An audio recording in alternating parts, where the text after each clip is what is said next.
Imagine handing over $250 million to feed hungry kids, only to watch that money buy luxury homes and cars for fraudsters. I mean, it sounds like the plot of a Hollywood heist movie. It really does. But the reality of how this money just vanished is actually a lot more complicated. Yeah, and frankly, much more concerning. Absolutely. And the shockwaves from that massive theft, they are still ripping right through the highest levels of state government as we speak. Right, literally right now. Yeah. So we are jumping straight into a major breaking news story today for this deep dive.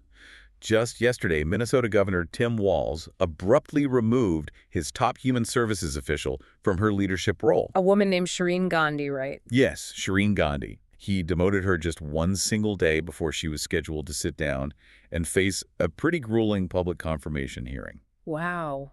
And you know, the timing of that move is the crucial detail here. Well, for sure. You don't typically pull a top official 24 hours before a major hearing unless you were highly concerned about the questions she's going to be asked, or the answers she might give under oath. Right, it completely changes the whole narrative because the state government oversees the distribution of huge amounts of social services funding. We're talking everything from Medicaid to housing assistance. It's a massive budget. Huge. But recently, this specific agency has just been swallowed up by a sprawling scandal involving hundreds of millions of taxpayer dollars lost to fraud. Yeah. So naturally, state Republicans are furious about this sudden demotion. They're calling the move a pathetic attempt to dodge real accountability. Which is a strong accusation. Very. Representative Lisa DeMuth actually put it pretty bluntly. She said that simply recycling the same failed staff is never actually going to root out the fraud. But on the flip side, you have Governor Walz aggressively defending the move. Right. He insists this shuffle is not a dodge at all. And the administration's argument is that this is about adding stronger leadership. They want to improve internal oversight and make sure these massive social programs are managed with, much stricter discipline. So that is our mission for this deep dive. We are going to unpack exactly how this historic fraud happened in the first place. Yeah, we need to look at the mechanics of how the government failed to stop it. Exactly. And then explore the fierce political battle erupting over who is ultimately to blame. We've got a lot of ground to cover. We do. We pulled a massive stack of documents for this. We've got the blistering official report from the Office of the Legislative Auditor, plus recent coverage from Fox News and CBS detailed timelines and official government press releases. And looking at all these sources side by side, you immediately see two completely contradictory narratives forming. You really do. And before we get into the actual mechanics of the heist, it is important to set some ground rules for you, the listener. Very important. The documents we are looking at contain highly charged political accusations from both Republicans and Democrats. Our goal today is not to play political referee. Right. We aren't taking sides here. Not at all. We aren't endorsing any politician's viewpoint. We are just going to impartially break down the facts and the raw arguments laid out in the source material. That way you can understand the complete picture of how $250 million just disappears. Exactly. And to understand why cabinet officials are being abruptly demoted today, we have to look closely at the environment that allowed this explosive crime to happen in the first place. Let's do it. Oh. I was reading through the auditor's report, and the thing that stuck out to me wasn't just the sheer amount of money, it was the actual mechanics of the fraud. Yeah, it's wild. They essentially weaponized the COVID-19 emergency waivers, right? That is exactly how it worked. I mean, when the pandemic lockdowns hit, the federal government realized that millions of kids who normally relied on hot school lunches were suddenly stuck at home. Right. Schools were closed everywhere. Yeah, so they wanted to push money out as fast as humanly possible to keep those kids fed. So the government waived a lot of their strict traditional rules. And practically speaking, what did waiving those rules actually look like on the ground? Well, under normal circumstances, these programs require kids to eat the meals together in a group setting, like a cafeteria. Where monitors can actually count heads. Exactly, where they can ensure the food is actually being consumed by a real child. But the emergency waivers eliminated that requirement. They allowed for bulk grab-and-go meals instead. Okay, so parents could just drive up and take a week's worth of food home. Right, which is a brilliant solution for social distancing in an emergency. But it also means the requirement to actually verify that a child exists and is eating the food vanished overnight. Precisely. And a Minnesota nonprofit organization called Feeding Our Future saw those waived rules and built a massive industrialized network of fraud. They didn't just bend the rules, they completely fabricated reality. Yes, they generated entirely fake attendance records. Wow. They used websites that randomly generate names to just invent thousands of children out of thin It's air. unbelievable. They created fake invoices from shell companies to pretend they were buying massive truckloads of food. And then they submitted claims to the state to serve millions of meals that simply never existed. The statistics on the growth of this operation are just staggering. Between 2020 and 2021, the average program funding across the entire state grew by 382%. Which makes mathematical sense because of the pandemic emergency. Right. But over that exact same time period, the payments going specifically to feeding our future skyrocketed by roughly 2,800%. The number is just insane. By the year 2021, out of all the dollars meant for nonprofit sponsors in Minnesota, 4 out of every $10 went straight into their accounts. And the sheer volume of cash flowing to individuals is hard to wrap your head around until you look at the federal indictments. Yeah. How many people are we talking about? 70 individuals have been charged so far. Just look at a man named Abdullah Nurjeso. He claimed he served over 1.7 million meals out of a single event space in Minneapolis. A single event space. Yep. He grabbed over $4 million in federal funds and used that money to buy a house in Columbia Heights. Wow. And Suleiman Muhammad grabbed over $10 million and pocketed most of it. Yeah. Okay, let's unpack this. Because it's like disabling your home security system because you're expecting a lot of Amazon deliveries and then being shocked when someone walks right in and takes your television. That's a great way to put it. If I have a personal bank account and my direct deposits suddenly jump from $4,000 a month to $4 million a month, the bank's automated systems are going to freeze my account instantly. Oh, without a doubt. So how did the state government watch a 2,800% jump in payments to one single group and just keep the money flowing? It comes down to a fundamental breakdown in basic fact-checking. Put yourself in the shoes of an everyday taxpayer.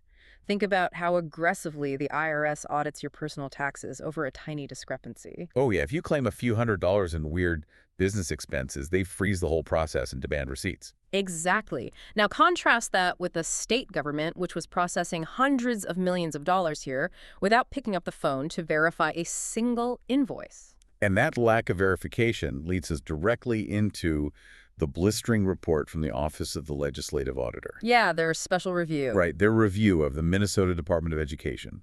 The agency MDE that was in charge of distributing these funds, it is absolutely brutal. It is a devastating document. The auditor found that MDE completely failed its basic oversight duties. They concluded that the department was ill-prepared and actually created the opportunities for the massive fraud to take place. What's wild to me is that the warning signs started long before the COVID pandemic even existed. That is a critical point. The auditor noted that MDE ignored massive red flags regarding feeding our future as early as 2018. Wait, 2018? Yes. MDE conducted one in-depth administrative review of the group's operations back in December of 2018, and during that single review, they found 22 serious problems with how the organization was operating. 22 severe findings. So the state had documented proof they were a problem years before the pandemic. Why did they shut them down right then? Because the bureaucratic system was designed for compliance, not investigation. MDE never conducted a follow-up review. You're kidding. Nope. They simply asked the group to submit a piece of paper outlining a plan to fix things, and then they never checked to see if those fixes actually happened. Unbelievable. They repeatedly approved the group's annual applications for millions of dollars, even though they knew the organization didn't even have dedicated accounting staff. But with a fraud operation, this massive, we're talking about claims of feeding millions of people.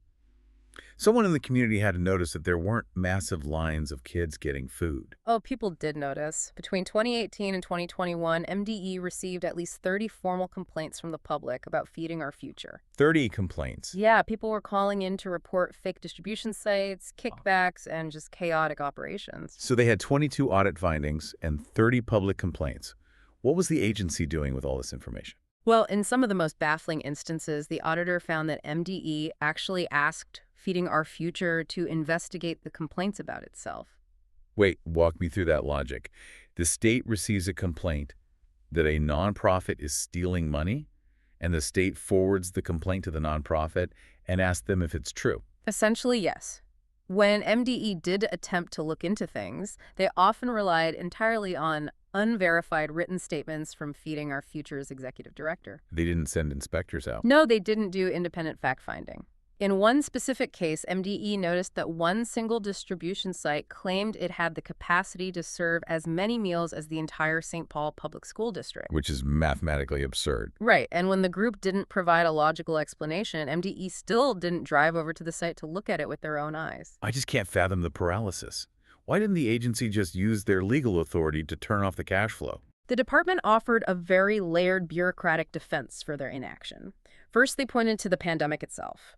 They argued that the federal waivers and social distancing mandates made it incredibly difficult and sometimes unsafe to conduct normal in-person site visits. I mean, that makes sense mechanically, but you don't need to be in person to see that 1.7 million meals at one site is physically impossible. True.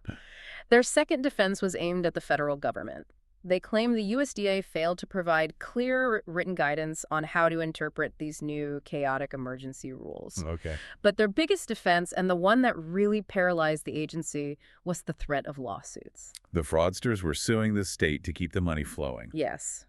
When MDE did try to slow down application approvals or pause payments, Feeding Our Future aggressively fought back in court. Wow. In late 2020, they sued MDE and publicly accused the Department of Racism, claiming the state was deliberately discriminating against the Somali American community, which ran many of the sites. And MDE backed down. MDE staff claimed this intense threat of legal action, combined with terrible public relations, deeply affected their decision-making.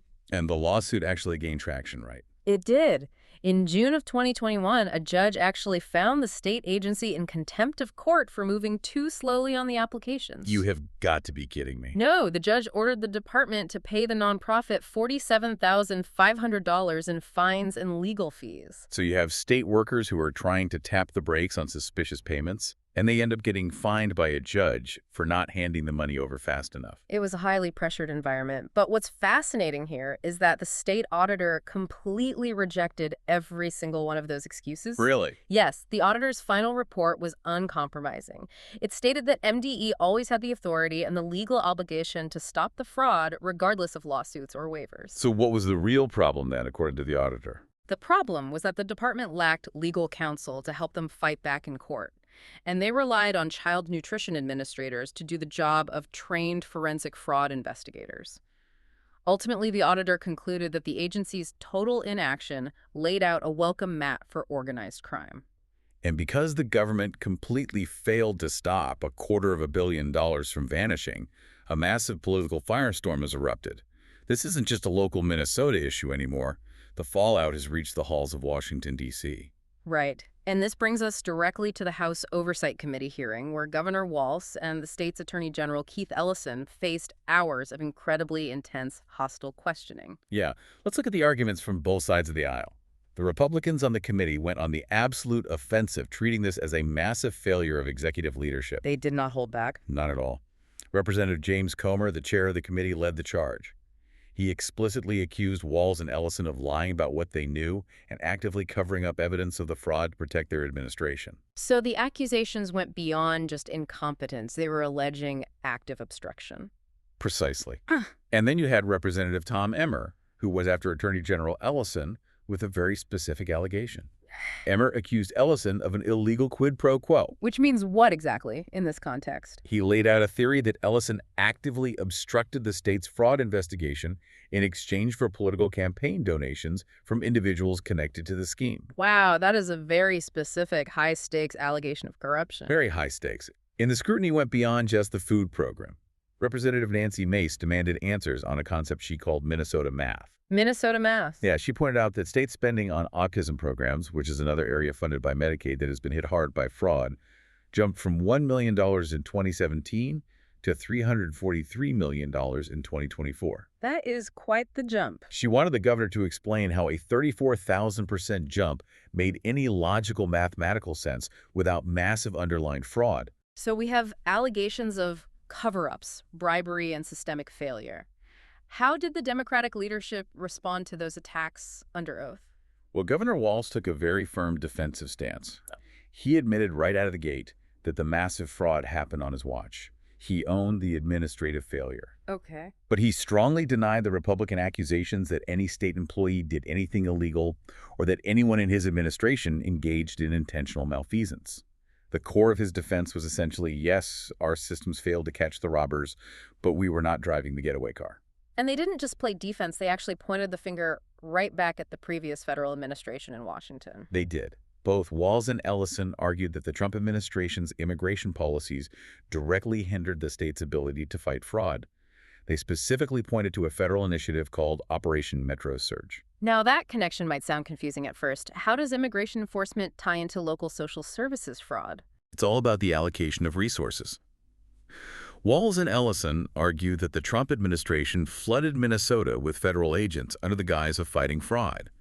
But really, they claimed it was a political maneuver to ramp up immigration arrests. Ah, so it was a distraction. Exactly. They argued that shifting federal prosecutors away from financial crimes to handle heavy immigration dockets created a massive bottleneck.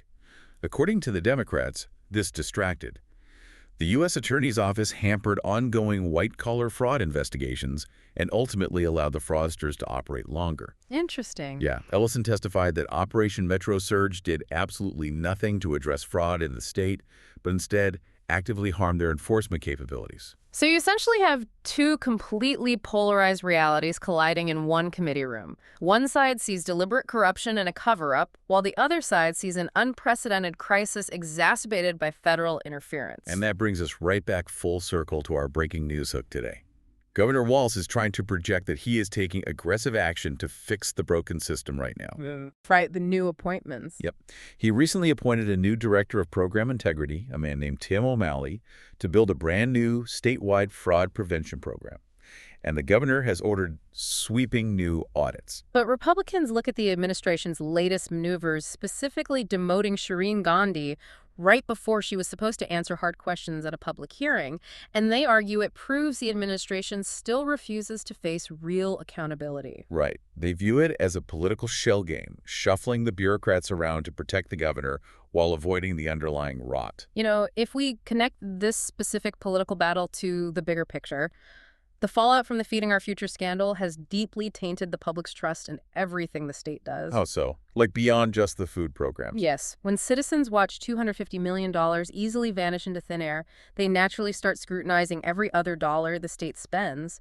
And what investigators are uncovering is deeply concerning. Like what? The FBI has now expanded its focus far beyond the food programs. We are seeing major federal raids on Medicaid programs and autism treatment centers across the state. In Minneapolis alone, one center operator allegedly stole $14 million by actively recruiting parents and fabricating fake autism diagnoses for their children simply to generate massive bills for the state Medicaid system. Faking a severe medical diagnosis for a child just to drain a government bank account? That is absolutely sickening. It is the inevitable symptom of a system that has lost its internal controls. When the watchdog is asleep and the system is designed only to push money out quickly, criminal networks figure out very quickly that the vault door is wide open. Yeah. So to wrap up our deep dive today, we started by looking at an incredibly dark reality. $250 million that was explicitly meant to feed vulnerable, hungry kids during the height of a global pandemic was stolen by highly organized fraudsters. And these were not subtle, sophisticated, white-collar criminals either. Not at all. They were so bold and frankly so arrogant that during their federal trial, someone involved literally tried to bribe a sitting juror by dropping off a Hallmark gift bag stuffed with $120,000 in raw cash at her front door.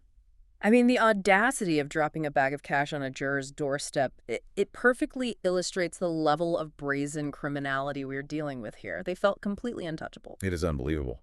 We looked at how a massive state agency completely failed in its fundamental duty to protect taxpayer money. They ignored blaring warning signs for years. They skipped follow-up reviews. They asked the suspects to investigate themselves, and they blamed federal red tape and lawsuits instead of taking decisive action. Yeah. And finally, we examined the fierce ongoing political war over who takes the blame, with Republicans demanding accountability for what they view as a cover-up and Democrats defending their response while blaming federal resource shifts. It leaves you with a really difficult tension to think about.